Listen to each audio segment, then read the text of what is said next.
kentang goreng. Terima kasih. Terima kasih. Enggak usah, enggak apa-apa. Ya, terima kasih. Halo, ketemu lagi di unboxing.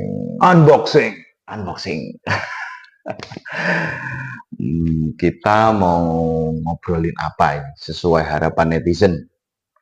Kita mau bahas tentang atau ngobrol tentang Ekaristi, misa suci. Tiap hari Minggu kita lakukan, yang sebagai suatu kewajiban, tapi juga harus disadari. Memang di gereja Katolik itu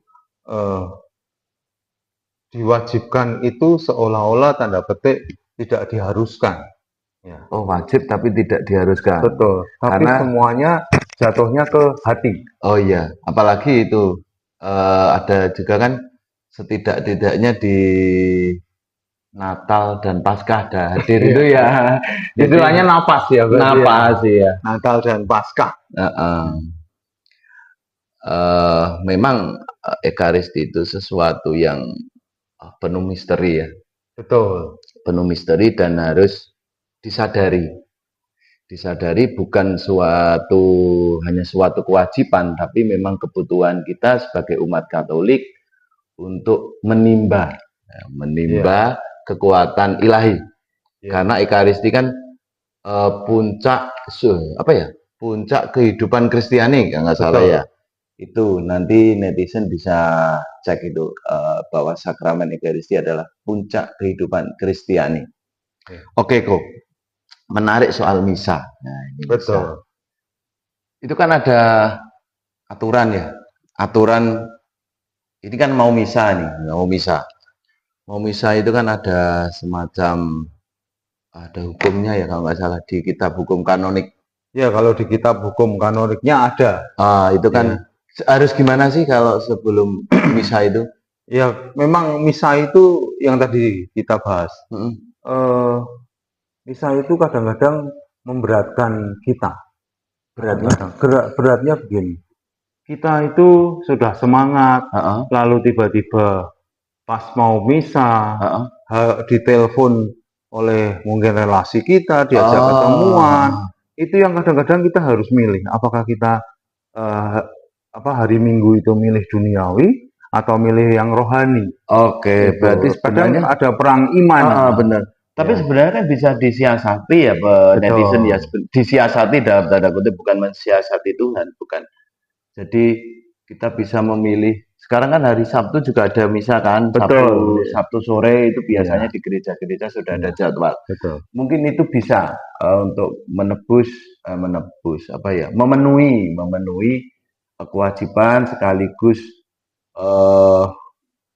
kebutuhan rohani. Betul. Ya, jadi memang kalau bisa itu tetap kewajiban, dianggap sebagai kewajiban itu harus dilakukan. Betul. Saya menggarisbawahi tentang kebutuhan rohani. Oke, ya. Kalau itu memang suatu kebutuhan, kita perlu persiapan.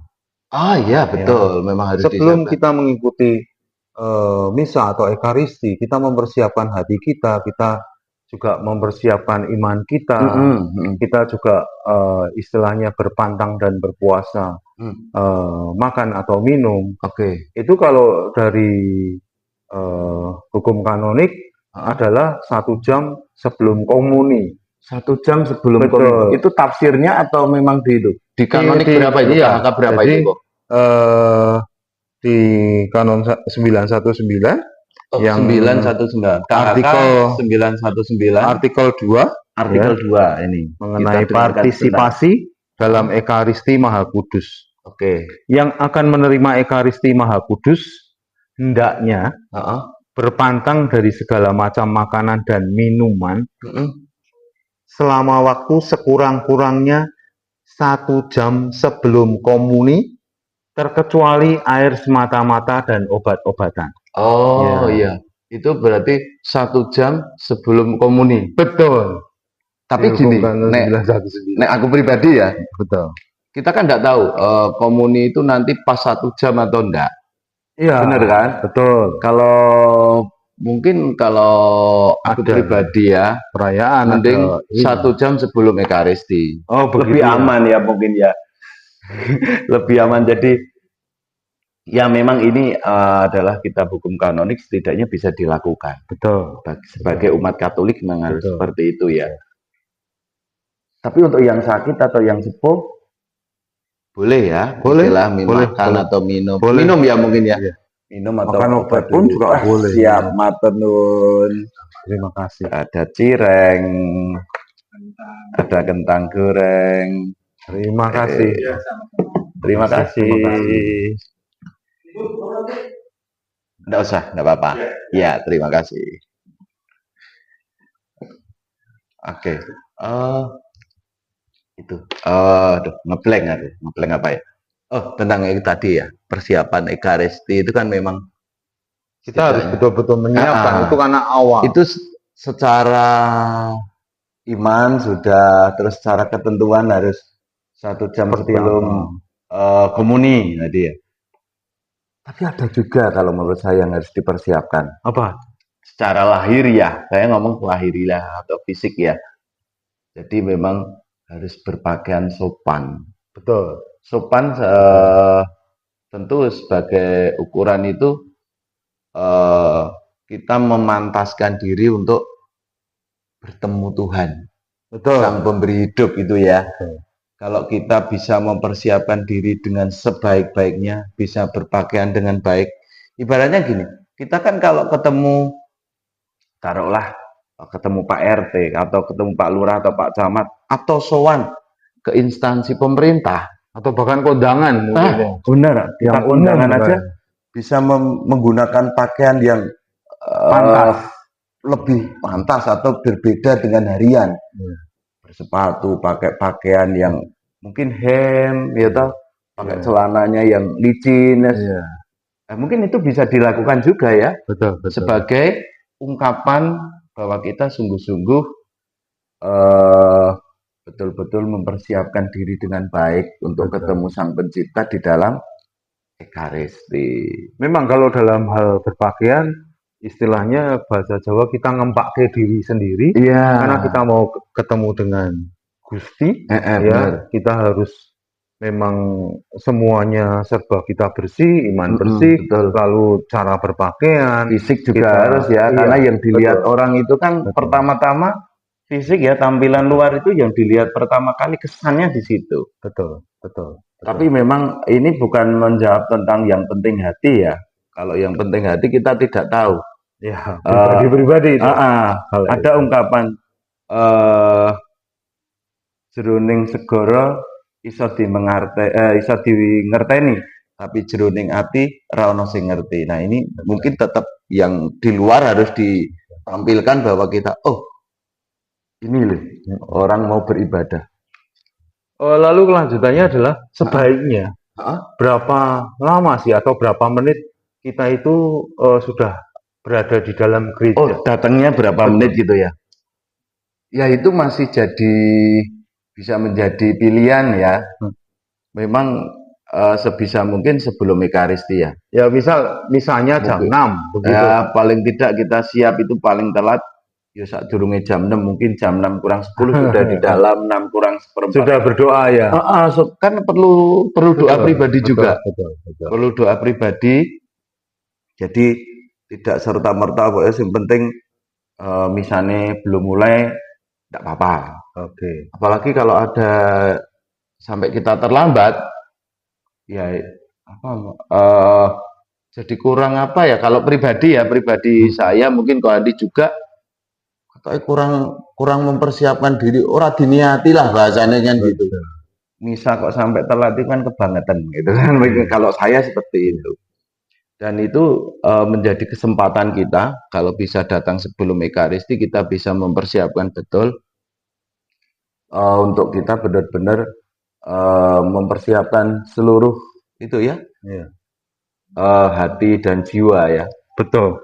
Itu jadi kan kalau tadi Mas Ari katakan seperti itu, makna misa itu sangat luar biasa. Oh iya. Karena kita mempersiapkan diri kita memberikan yang terbaik. Lalu berbuat sopan santun, ya, betul, sangat menghormati betul. umat yang lain, bahkan mungkin dengan imam lebih hormat lagi. Ya, karena Gimana? imam itu kan persona Kristi ya saat Iya, saat sebagai selebran Ekaristi. betul. Perlu digarisbawahi Ekaristi itu kan mengenangkan kurban salib, Iya, iya, kurban salib. Jadi memang benar-benar harus disadari bahwa Tuhan itu memang kita sedang merayakan kurban salib itu sebaiknya seperti apa gitu. betul, Menjadi tren, betul. saat ini eh berapa kali ya kalau yang saya melihat itu apa namanya? Banyak mungkin menjadi karena kebiasaan tren, Rutinitas saja ya. jadi tidak menyadari bahwa itu kurban salib yang kita kenangkan. Betul, Kita betul, masih mainan HP atau malah mungkin ambil gambar atau video. betul. Iya, Padahal imam itu digambarkan eh, ya bahwa Yesus hadir di situ ya, iya, jadi yang diwakili oleh imam itu betul. ya, Jadi dari saat awal itu. dari awal imam masuk itu ibaratnya Tuhan itu sudah memanggil salib gitu loh. Iya toh. Hmm. Imam sudah memanggil salib, masa oh ya ibaratnya gini. Coro bodon saya bilang.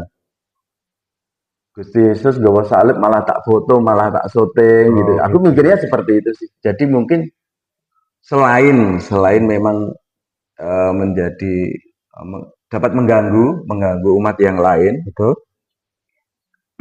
kalau secara pribadi kok kurang elok, gitu kan? Bayangan saya seperti itu. Betul. Tapi ini kembali ke pribadi ya, Iya. tidak bisa menyalahkan umat awam karena beberapa kali kalau di video media sosial Ya. itu malah ada biarawan, biarawati atau malah kadang imam yang tidak bertugas itu juga ngambil video. Jadi kan ya Kurang ya. kontra akhirnya dari semangat bahwa Yesus itu sedang memanggul salib akhirnya dikorbankan di altar kan gitu. Ya ini balik ke pribadi tidak. Padahal tiap orang sendiri sudah manggul salibnya sendiri-sendiri betul. yang mereka lakukan tiap hari dan hari Minggu itu sebagai kan di hari Minggu di misa mesti ada semacam doa tobat ya. Ya. Saya mengaku itu kan betul. betul-betul selama Senin sampai dengan hari Sabtu lah. Nah, di hari Minggunya itu betul-betul kita menyadari bahwa kita ini kecil di hadapan Tuhan. Betul, ya. Ya, kita bertobat, kita menyerahkan diri. Betul. Padahal spirit seperti itu. Tapi ya, spiritnya yang mungkin saya sendiri juga Mas Ari lihat kan banyak umat yang tadi itu yang masih ngobrol, betul, yang tidak mengikuti. Misal kalau doa saya mengaku kadang tidak mengucapkan jadi tidak apa bernyanyi kemuliaan, tidak mengikuti secara aktif dan itu bagaimana? Pengalaman ya. Dulu sebelum saya kenal media sosial, saya mungkin seperti itu. Saya seringkali ya mau patut lah. Gitu ya. Yang penting ketok neng gereja kan. Yang penting neng gereja, ketok neng gereja, nek misai yang penting komuni gitu kan. Ya. Tapi berjalannya waktu saya bersyukur sekali di era yang sekarang ini ada media sosial, paling tidak ada pengajaran yang bisa diambil, sisi positif dari media sosial. Oh begitu ya. Jadi ya. Memang susah ya, apalagi ada misalnya ada imam atau bapak uskup yang datang ke gereja itu, betul, pengen mengabadikan momen. Itu perlu apa ya? Perlu perjuangan kalau saya. Karena dulunya pengen sering mengabadikan kebiasaan kan gitu. Akhirnya saya harus mengerem semuanya.